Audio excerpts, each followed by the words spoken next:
¿Qué tal, chicos? Yo soy su amiga Isis Luna y en esta semana les voy a hablar de el difícil matrimonio entre dos entidades distintas, de diferente mundo, de diferente edad evolutiva, que están condenados a vivir solos en una casita y cada uno lucha por tener la preeminencia, el control de la casa. ¿Se imaginan eso?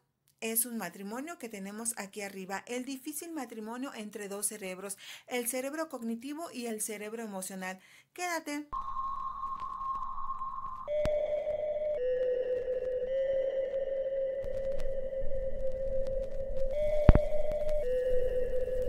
¿Qué tal, chicos? ¿Cómo están?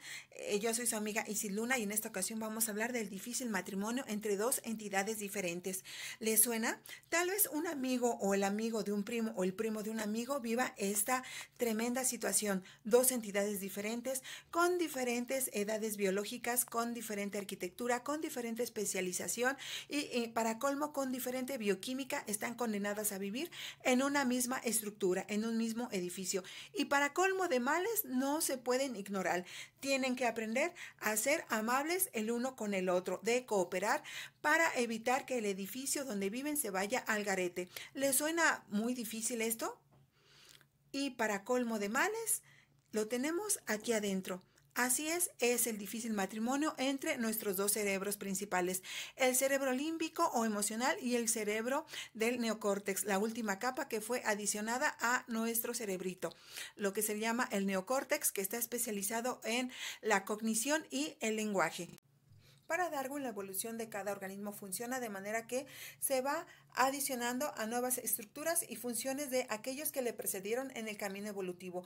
Es decir, cada organismo pues posee las características físicas y cerebrales de aquellos que le han precedido en el camino evolutivo.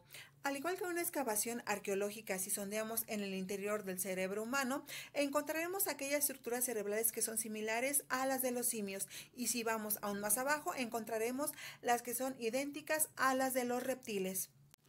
Por el contrario, si vamos a más arriba, encontraremos el neocórtex o nueva corteza.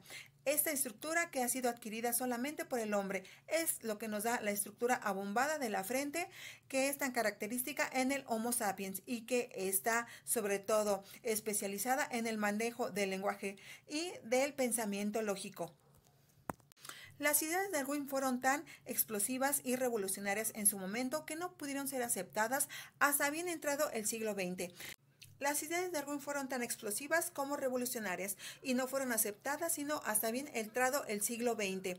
Allí también surgió el neurólogo Freud, quien lamentablemente, como no podía tener los conocimientos que ahora tenemos en cuanto a estructura y fisiología cerebral, no pudo lanzar su tesis de la nueva psicología científica. Fue hasta el siglo XX, en la persona de un gran médico e investigador estadounidense de origen portugués, Antonio Damasio, quien logró una explicación científica y neurológica del funcionamiento de los dos cerebros, el nuevo córtex y el cerebro límbico o emocional.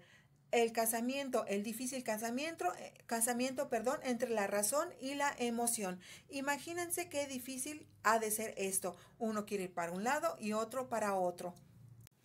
Damasio fue el que pudo dar una explicación neurológica de la difícil tensión entre la emoción y la razón, de tal manera que hubiera satisfecho al propio Freud.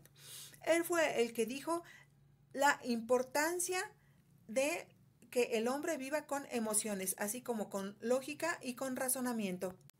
Los dos cerebros son totalmente independientes entre sí. Imagínense lo difícil de este matrimonio. Para Damasio, la vida psíquica del hombre debe de ser el equilibrio constante entre la razón y la emoción.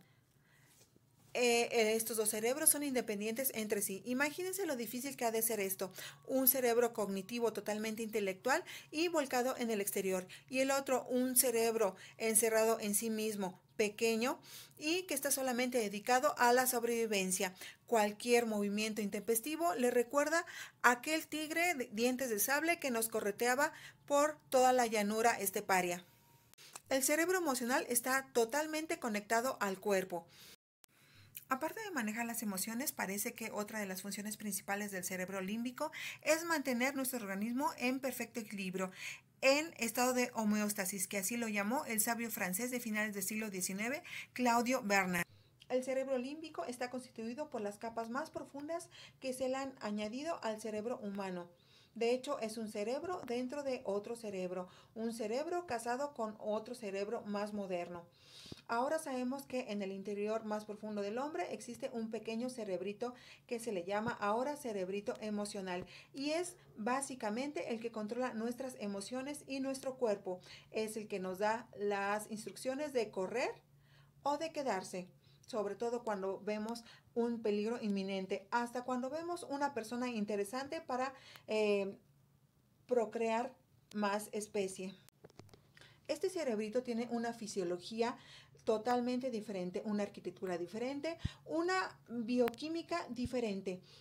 Paul Broca fue un gran neurólogo francés del siglo XIX. Él fue el primero en darle el nombre de cerebro límbico al cerebro emocional.